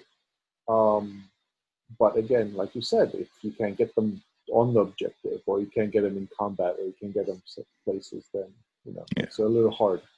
Yep. All right, They so don't ignore rend anymore. They got their save went up by one, but they don't ignore rend oh, anymore. okay. Sorry. No, no, no worries. All right, so then the next question, yeah, like what do you think? What would I keep the same if everything else was changing? Yeah. Um, so you know, Sorry for the kind of convoluted way I'm no, asking no, these. no. It's just, you know, I'm kind of like like the reason I did this was to attack this kind of the same question from two different angles. One, if the army would change, and one, if the army would never change again, and you Yeah, know, yeah, just flip the question around. It, you know, just makes you think and kind of analyze the army a little bit. You know. yeah, totally. I was kind of laughing to myself because sort of the cheesy answer would be to keep Croak the same because he's just nasty right now. But No, croak is not an answer. You have to choose something else. what I would keep the same, I'm going to say the lore. It's kind of a cop out, maybe a little bit, but I think they did a really nice job with the new book and kind of bringing back sort of that fantasy battles lizardmen flavor with the coalesced, while still keeping kind of what they started Age of Sigmar off with that kind of like, you know, heaven demon slan memory kind of Mhm. whatever. So I like that. I like that there's kind of these two sides, and there's still they still feel very kind of lizard man and Seraphon, regardless of where you sort of came into the hobby. You can kind of be like, oh yeah, that's the Seraphon I know, or like, oh, I'm glad the lizard men I know are back, and so I think that's a really cool part. Nice. Yeah. I actually do like that a lot about the new Battletome too. I was listening to a couple of podcasts that were talking about different tactics. And I think that AOS is a wonderful game because it's actually narratively driven. So most of the rules in the game are based on the story and based on kind of you know, the different, you know, like the different lores that they have. So Starborn are played one way, the Coalesced are played like another way, and you do have like a nice duality and kind of like option, you know, to play them how you want. So Yeah, definitely, and they definitely function very differently on the table, and it's um, you know, I think there's definitely still a little bit of debate on kind of which one is more competitively better, but I think the answer is Starborn, but I guess we'll see. it depends on I the think, player, honestly. You know, like well, at the end of the I day, it's think a the dice game. You can roll ones, you can roll yeah, sixes, and definitely, and it I think just because the argument is there, it at least means that it's not like one is total trash, which is nice, and they feel fundamentally very different. You know, Coalesced have that the extra attack on the jaws, so they just like kind of, you want to get them into the fight a little bit faster. It lends itself to the Carnosaurs and the Saurus who have the jaw attacks, where, you know, as you can see, kind of with the teleporting and the summoning, that sort of lends itself more to the skinks and the slan. So I mean, it feels very thematic, and it kind of shows on the battlefield. You know, in the battle plans when you play, which is, it's nice. You always like that. no, that's a really good point. Actually, whenever you have debate in the community, and in the different groups, then you're actually doing something right. Definitely. Maybe if there's a consensus about what the strongest thing is, it's just like one way skewed, kind of like I could say Ossiarch Bone Reapers. You know, like everybody knows or kind of accepts that the Petrifex elite are Petrifexes. yeah obviously. that yeah.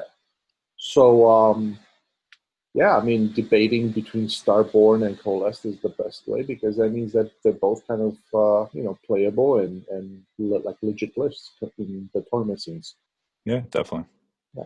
So your MVP, like Um, what is okay? Don't say Croak. If you say Croak, I don't know what I'm gonna do. yeah, Croak. So the first time that we recorded this, I said Star Priest, and I think I'm going to stay the same. The Skink Star Priest is. I know you want to say the Oracle. Like I know you want to say the Oracle. So I actually think there might. I mean, it's probably overcosted, but definitely overcosted. But I think there is something to be said about you can get with the right artifact, the right buffs. He can be at like a 3-up -2 to hit. In the enemy's deployment zone, Croak casting through him infinite. It's infinite range when he casts through the Oracle. Exactly. Yeah. Maybe that's good. He's still 260 points, which is a lot, and only can cast one spell. But I don't know. There might be something there. I saw a list where they included the Oracle on the Troglodyte or whatever it's called, the Blind Lizard, and I didn't listen very attentively why, but he was making a point that the Oracle is a very good selection for his tactic about responding to different situations in the game. I mean, more power to that guy, but I think that is about the only, in my opinion, the only good competitive way to use a Troglodyte right now. It just feels a little, because it's 260 points, so it's the same as the Slan. It's a monster. Exactly. Yeah. And it only casts, so it's like a not great wizard and also a not great monster, and it still costs the same as a monster would. It's 10 more points than a Carnosaur. So I don't know. Regardless, it's not the Oracle. It is it is the Skink Priest, and I don't think he's necessarily the best unit in the book. Yeah, I think the you can probably make a strong argument for Croak or the Salamanders, or I mean, even Knights are really good. But either way, the Star Priest is cool because it allows interesting things to be effective, like the Knights actually, because of its ability. So it is the vessel that allows you to take a bunch of Knights who have tons of attacks but no rend. So it's like usually, if you're an army that generally needs to do most of its damage in melee, assuming you're taking a bunch of Knights to utilize this ability on. An army like we were talking about earlier, like OBR, like that, you're no rend fighting, like you're not gonna, and even Fire Slayers, anything that wants to fight is going to be tough, and it's going to outfight you at that point. So by giving that unit that has a ton of attacks, I mean, even Saurus to a certain degree, ton of attacks, a bunch of mortal wounds, and there's the obvious 40 skinks, which is just obviously. So giving any of those units mortal wounds on 6s to wound, it just instantly makes stuff that should have a very clear reason why you don't take it. You're never going to get through X, Y, and Z with that unit because it doesn't, it's not cheap enough to spam. Really, it's not, doesn't come in from deep strike to block, et cetera. So it doesn't really have a role other than just having a lot of kind of crappy attacks. Give it more wounds on 6s, and all of a sudden those lot of crappy attacks are doing a lot of good damage. So it allows the Fangs of Sotek list that bring hundreds of skinks, 120 skinks or 80 skinks, and then another 40 community skinks or something like that. It allows those lists to basically work because you give them the community skinks list, so because they already have the ability baked in, but you give those things mortal wounds, and all of a sudden they're just doing gobs of damage. Saurus Knights do tons of damage. Absolutely agree. I mean, from personal experience, I ran the Blight Kings versus the Fire Slayers, and I popped off a couple of sixes on their 3 attacks, and I think I did 48 wounds on the Fire Slayers, and I ended up killing like 2 models just because Yeah. of their save and DPR and everything. So Yep. yeah, absolutely. Like you're throwing bucket loads of dice, but unless those are like mortal wounds or something, it's just like people could just shrug them off right now, especially OBR or other armies that have these Yeah. damage prevention rolls. It's pretty difficult. So yeah, absolutely. I totally agree. Like those mortal wounds are really, really strong. Definitely. And I would actually, I mean, the Fire Slayer, I would like to see, I think just due to the nature of tabletop simulator, and because obviously everyone has been only playing games that way, I don't think very many people jump on tabletop simulator and are like, I'm going to make a Fire Slayers army. Like, I think people are doing like kind of wilder, crazier stuff because it's, none of it's real. Like the might don't need any of the models. So you haven't seen Fire Slayers that much, or I haven't at least. Haven't seen them floating around much on TTS, and I think they are actually an interesting matchup for Seraphon because they do have the great DPR, which is just as effective against mortal wounds, but all of that generally, a lot of that stuff is very hero reliant, and most Seraphon lists don't necessarily have a problem just destroying all your support heroes. So I would definitely be interested in that. But yeah, the Star Priest, I mean, 5 wounds, 5 up save, like, it's going to die to a stiff breeze, but it's small, it moves fast, it's got a great, amazing buff, it's got a good spell. You can use it to cast endless spells, you can use it to cast through, like Croak can cast through it. It's just like, it's great. What's that? Great. What's that ability that allows you to bind enemy endless spells? It's like in there. Yeah. So there's just the rule bound endless spells like Seraphon, which is right. If there was an MVP rule, it would be that one, because it's just gross. So you pay 10 points more, and then basically you can only move the spell. So bound Geminids is 70 points, but when the battle turn rolls around, you can take top of turn and then also still only move the Geminids. Like your opponent can't move Geminids. And then Skinks have access to a spell that is called Bind Endless Spell. Yeah, Casting exactly. value of 7. Casting value of 7. Pick one endless spell within 18 inches of the caster and visible until your next hero phase. The endless spell has the bound keyword. So essentially, what that means is then, until the next hero phase, the Seraphon player is the only player that can move that spell. So that's fantastic. Somebody casts Purple Sun into you, and you're at the top of the turn, and they have an option of getting a double turn or something like that.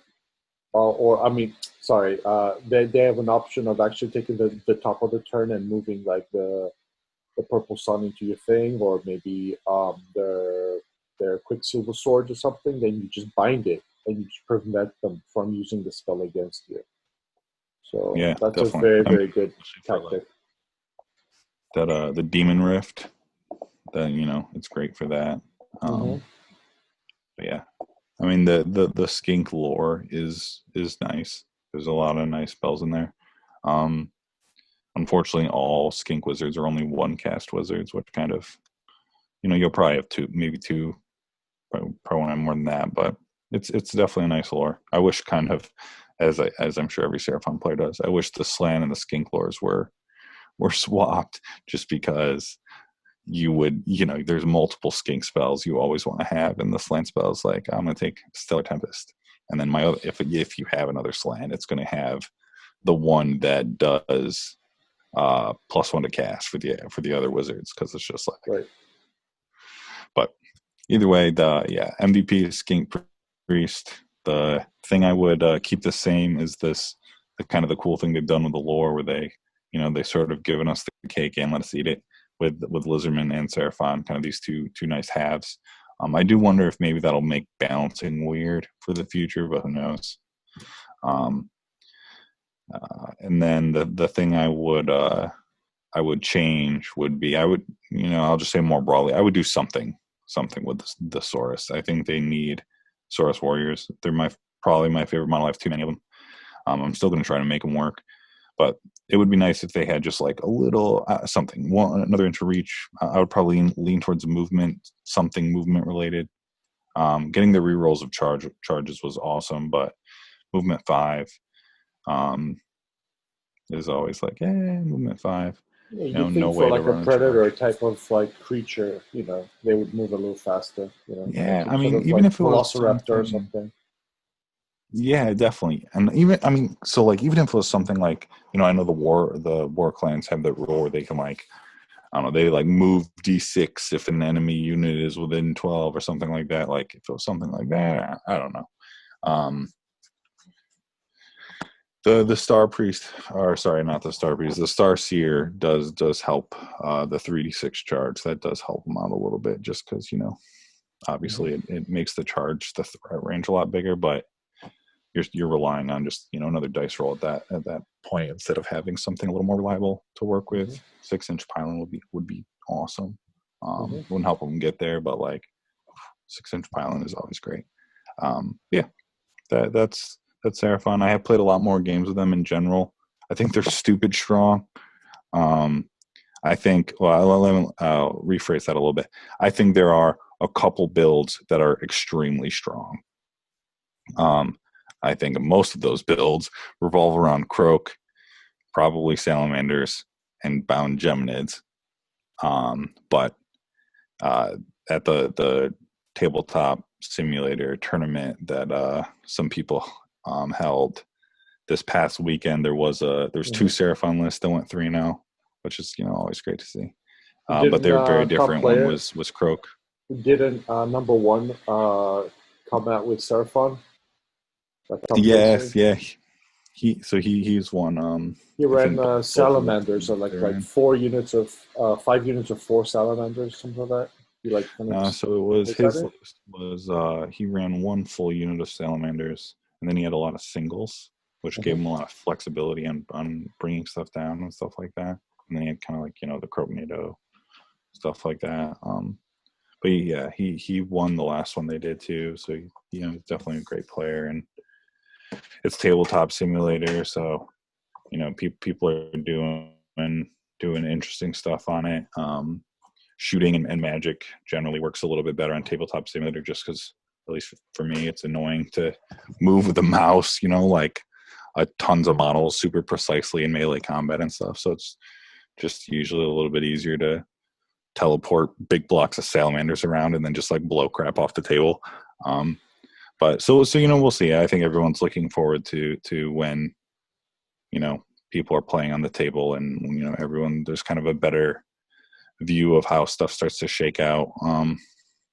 So that'll be cool, and I do think that it's nice that Seraphon, at the very, very least, they feel competitive.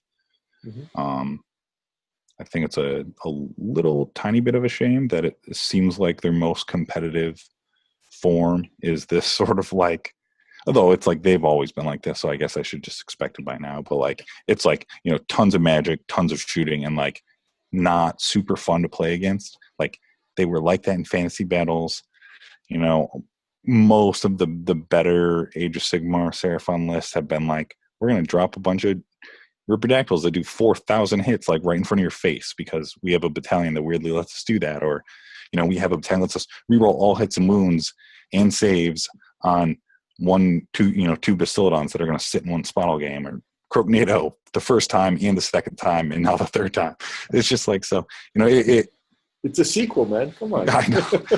It's I guess it should it should be expected at this point. That seems like what Seraphon are good at, and it is cool that the Carnosaurs are fun to play with. They're pretty fast, especially with certain kind of combinations of buffs and items, and the Knights do a ton of damage like we talked about, and Saurus are definitely way better than they were. So like it's less skewed than it probably ever has been, but it does seem like the sort of the better, more competitive Seraphon lists that kind of come out of this will be that kind of, heavy magic, heavy shooting, teleport, summoning kind of stuff. Yeah. So because we've kind of like gone through like a week or two before for this end of the episode compared to the beginning, where are you going to move forward with your list now? Like, what are you like? Because when we started playing first, we saw the two army lists that you made, and one was forest heavy, the other one was magic heavy with croak and everything. We played together a game where you ran two Carnosaurs, Pinky and the other one, and you did really well against my Tomb Kings. I actually like misread my rules, and actually you won. But like where do you see yourself moving forward with this list and kind of Lizardmen? Just to wrap it up, Yeah. Definitely. So the two lists we looked at, the coalesced list was a lot of warriors, some knights, the two Carnosaurs, and the two Star Priests. I think I would, if I was going to rethink about that list, I think I would try to find a way to, at the very least, get a Star Seer in there instead of the second Star Priest. I know we just talked about the Star Priest being the MVP, but I think having the mortal wound buffs on 2 units is not necessarily as useful as I thought it would be, because there's really, you don't want to have a ton of combats all over the place just because, it's the damage you do is very CP reliant and buff reliant. So it's better if you can just kind of like have that stuff isolated, obviously, on one unit, and then that unit fights, and then you have it isolated on another unit, that unit fights, instead of having multiple units fighting at the same time. And you kind of have like half buffs on both units. I mean, sometimes you can't, crazy stuff happens. Sometimes you can't avoid that, but I think I would find some way to get the Star Seer in there. The 3d6 charge, I think, is too big of a buff to ignore. I think I was a little, I don't know really what I was thinking the first time, but it's great, and I should have tried to include it in there. I don't remember exactly how the points shook out, but maybe it'd be cutting the you'd obviously replace the Star Priest, and then you need another 20 points somewhere. So I don't know if there was an endless spell on the list, take the endless spell out. If there was, you could reduce one of the squads of knights by 5, and then run, a skink squad in there or something, a screen or something like that. But I would find a way to get the Star Seer in there for the 3d6 charge, and then also the couple times that I've ran no slanless Carnosaur, lots of bodies based list, I felt pretty starved on CP, just because you rely really heavily on that 4-up, 5-up kind of combo of the Dow and Predator trait, and then the either approach, and that, and like that kind of, you want to have a nice couple to start off with, so you can kind of if you totally fudge the roll the first time, you're not like, oh god, I only have 1 command point left, and I need to save that in case, my big blob takes 27 wounds or something like that, and I need to do that, or in case I get doubled, if you use that last one, even if you get 2 back off that last one, which would be great, but you there's the chance you also get nothing, and it's really hard to kind of gamble like that. So it just kind of creates a decision-making process that I don't necessarily want to have. And the Star Seer has a 4-up instead of the 5-up that the Star Priest has to get a command point. So it's tilting the odds just a little bit more in your favor that you're getting an extra one every turn. And then I think really messing with the list, maybe dropping one of the Carnosaurs or dropping the Knight Squad and really kind of mess around with it a little bit, would be getting a Slan in there. Probably don't have the points to get Croak in, but getting a Slan in just for the reason of the command point generation. And I mean, not just for that. So, and obviously the global dispels are a huge defensive. I mean, he would be good for trying, dispelling, especially in the mirror against a Croak. You want to at least kind of try to dispel some of the 5 casts that Croak has or whatever it is.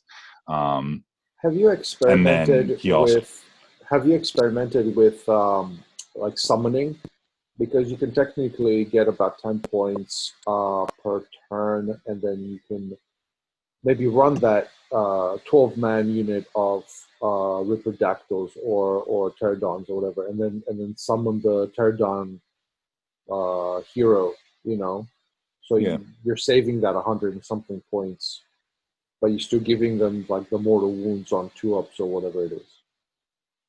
I mean, especially if you have if you're playing against the Keeper of Secrets or something, you know, somebody comes and Alpha Strikes or something. At least you can keep those in the back and kind of just like push them forward, and then I don't know, it gives you a little more answers to different like on the table reactionary kind of tactics, maybe. Yeah, so I mean, Starborn is something I actually have started. I built the list I'm going to play in the league this week. Actually, is a Starborn list. It's actually a Starborn list with Pterodons in it. And the idea is it's also got Source in it, because I went from like playing like obnoxious shooting and Croak list last week, and I figured I'd like swing a little bit the other direction this week. So I'm playing Starborn Saurus, and it's got Pterodons in it, and I did put the Chief in it actually, and I figured I'd just summon down Salamanders because like Salamanders are great, bring them down. So why not? And yeah, we'll see how it goes. The summoning is interesting because you know it. Ashwood Barrigate, you know, it's just the way it's broken out is interesting. So I'm looking forward to seeing how it works. D3s can be fickle sometimes because like the averages is you should get about 10 points every other turn, 12 points really, 6 points. You know, assuming you're doing 3D3, sacrificing a spell, you have your general slan, and then you probably have an astrolith probably. 3D3, you know, 6, like, but I mean, if you even roll 1-1, all of a sudden you've gone from 6 to 5, and then you need to do like better than average the next time to even have 10. So it's just like, it's like weird how that works out. So I'm looking forward to trying it out. I'm looking forward to seeing how the Starborn Saurus do. I'm thinking -2 Rand on the clubs is going to be sweet, but who knows? We'll figure it out. Yeah, we'll see. Well, I'm sure we're going to have plenty of test games. I'd like to have you on soonish and talk about the league I'm running and kind of like the experience, and maybe kind of I don't know, just kind of your experience between, you know, with this lockdown that we're having globally, and kind of like everybody trying to deal with what we're going through, but still kind of keeping the community alive and playing and kind of interacting and having fun as gamers. So, just a little side note, guys. I'm running a 10-man league online. It's a 10-week kind of league. Everybody plays each other once a week and stuff like that. We're just having fun. So, I'd like to have you back and kind of talk about your thoughts on that, you know, and kind of like online play versus physical play. They didn't sound quite right, but yeah. Yeah, definitely did. You might be disappointed, Seraphon, about the only thing I know, even kind of a little bit. So, but we'll see. And I would love to be back on. We can definitely talk about that. I've actually gotten quite a few, as you have as well, I know.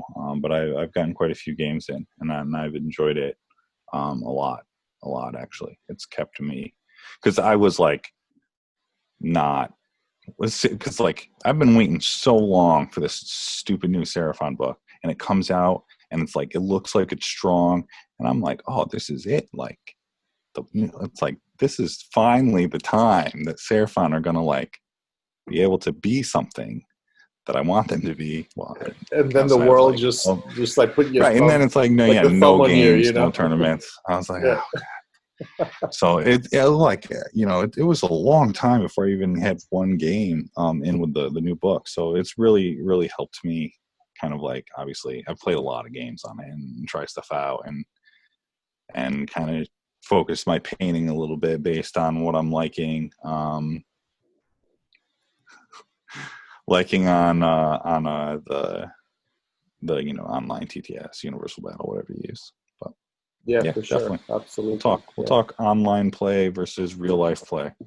All right, man. Well, again, thank you for coming back and finishing up that end of the episode. Apologies for that. I think that we're good to go now. Everything was recorded. Again, thank you so much, Basil, for being our first guest on the podcast. And we'll see you more often here. Yeah, absolutely, dude. It was a blast. Thanks for having me. All right. Take care, man. Peace.